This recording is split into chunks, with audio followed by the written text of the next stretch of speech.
Salam sejahtera dan salam Sarawakku sayang. Bersama saya Marzella Sigai untuk perkembangan berita TVS. Ini antara tajuk-tajuk utama berita hari ini. Wajah baharu untuk PRN 12. KPDN HCP beri jaminan harga pelitup muka diturunkan lagi. COVID-19 Bintulu rekod 3 kes pada Ahad.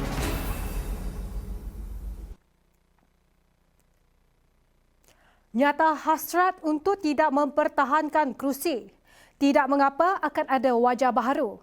Demikian dedah Ketua Menteri Dato' Patinggi Abang Zuhari Tun Abang Jiopeng berhubung situasi gabungan parti Sarawak GPS dalam menghadapi pilihan raya negeri akan datang.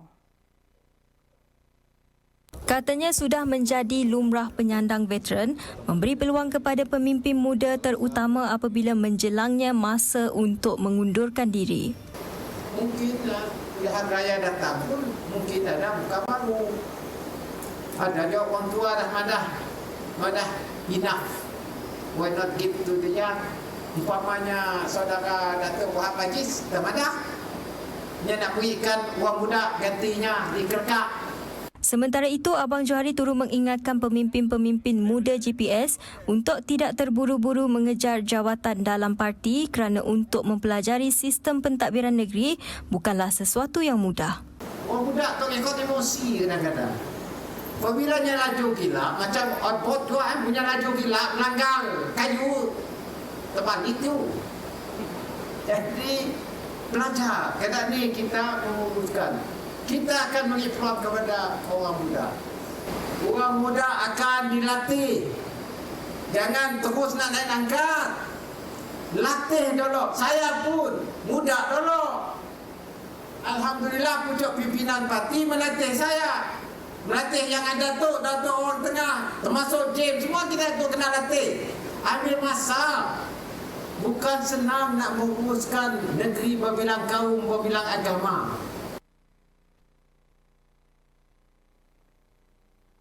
Berpotensi dibangunkan menjadi kawasan industri perkapalan. Itu keistimewaan Kuala Paloh. Dedah Ketua Menteri Dato' Patinggi Abang Zuhari Tun Openg, Kuala Paloh merupakan kawasan khas untuk kejuruteraan marin. Sebenarnya kita ada kawasan khas untuk marine engineering, termasuklah industri perkapalan, maintenance dan juga kerja-kerja yang ada hubung kait dengan industri perkapalan. Tempatnya ialah di Kuala Paloh. Kuala Paloh di sini dan kawasannya lebih kurang 2,000 ekar untuk digunakan bagi menempatkan industri perkapalan. Sebenarnya kita sudah ada cadangan daripada sebuah syarikat untuk membangunkan shipyard. Industri perkapalan di sini katanya berpotensi diwujudkan dengan adanya pelabuhan Tanjung Manis serta kemudahan infrastruktur seperti air dan elektrik yang disalurkan di kawasan berkenaan termasuklah di Pulau Bruit. Ia sekaligus akan mewujudkan lebih banyak peluang pekerjaan. Sektor pertanian dan perikanan juga akan dibangunkan di kawasan tersebut yang turut dikenali sebagai kawasan Delta Rajang. Kementerian Perdagangan Dalam Negeri dan Hal Ehwal Pengguna KPDN HCP memberi jaminan harga siling pelitup muka 3 lapis akan diturunkan lagi.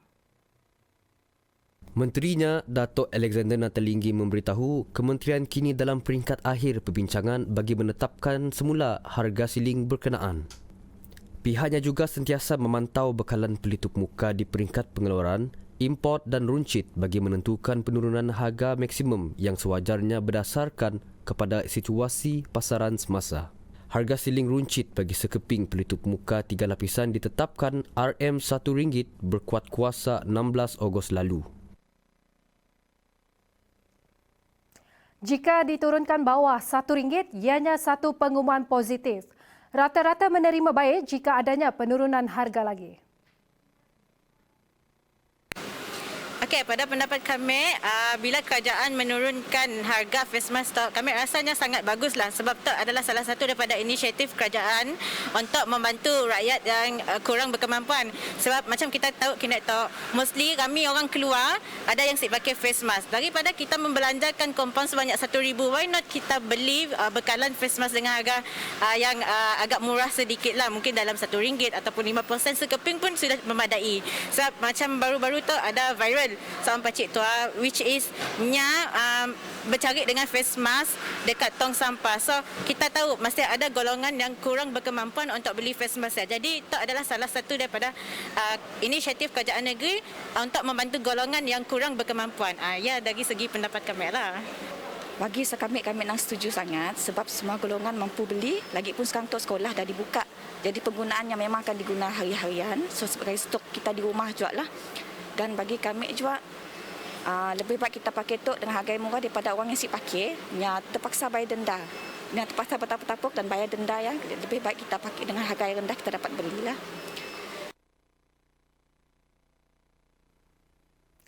Setiap daerah di Sarawak akan dibina kompleks sukan mini.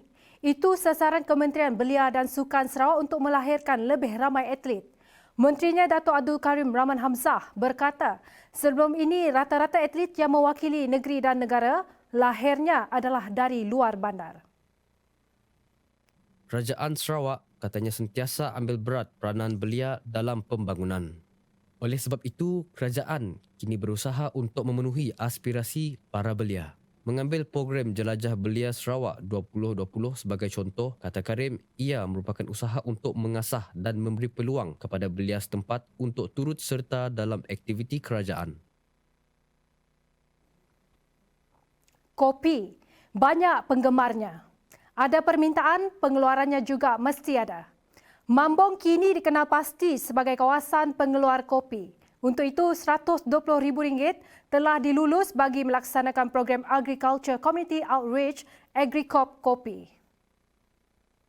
Menurut Menteri Muda Pengangkutan yang juga Adun Mambong, Datuk Dr. Jarib Susil, AgriCop amat bersesuaian kerana tanaman kopi secara berkelompok seperti kluster kopi amat memerlukan kemahiran dan pengetahuan teknikal pertanian yang kukuh untuk memastikan hasil kopi yang baik. Kepada yang berminat, kata Jarib, pemohon atau pemilik tanah terlebih dahulu perlu membuat dokumentasi tanah dari Jabatan Tanah dan Servis Sarawak melalui Persatuan Dayak Bidayuh Kebangsaan DBNA. Sebuah pusat pengumpulan kopi juga telah dirancang bagi menggalakkan tanaman kopi di Mambong. COVID-19. Hari ini 3 kes positif melibatkan pengesanan kontak dari kluster alam dilaporkan di Bintulu, menjadikan jumlah keseluruhan kes positif di Sarawak sebanyak 691 kes. 2 daripadanya warga negara tempatan dan seorang warga negara Filipina. Ini menjadikan jumlah kes dalam kluster alam adalah seramai 7 kes. Hari ini juga, tiada kes baru yang telah pulih dan dibenarkan discharge dari hospital, manakala seramai 10 orang masih menerima rawatan dalam wad isolasi hospital. Sebanyak 36 PUI baru dilaporkan dengan 4 kes masih menunggu ujian makmal. Atap tercabut, diterbangkan angin. Salah sebuah rumah pula kehilangan bahagian dapur dihempap pokok. Begitulah keadaan yang menimpa 13 rumah di Jalan Dato' Ajibah Abol, Sato yang rosak teruk akibat daripada hujan lebat dan angin kuat malam semalam. Rumah wakaf Surau Darul Uyun turut terjejas. Susulan kejadian itu, tanpa lengah Pusat Khidmat Parti Pesaka Bumi Putera Bersatu PBB N8 Satok tampil menghulurkan bantuan segera. Lawatan itu diketuai Timbalan Ketua Cawangan Parti PBB N8 Satok, Datuk Ibrahim Baki, mewakili Ketua Menteri Datuk Patinggi Abang Johari Tun Openg merangkap Ketua Cawangan N8 Satok. Hadir sama Setiausaha Politik Ketua Menteri Abdul Samad Ghani, Pegawai Khas P194 Petrajaya Morsyidi Said dan Nas Ismadi Khalik, Ketua Pemuda PBB Satok, Kaunselor Zamaluddin Zainuddin, Temenggung Helmi dan Penghulu Henry. Sekian sahaja perkembangan berita TVS. Teruskan kesetiaan anda bersama kami. Saya Marzella. Jumpa lagi.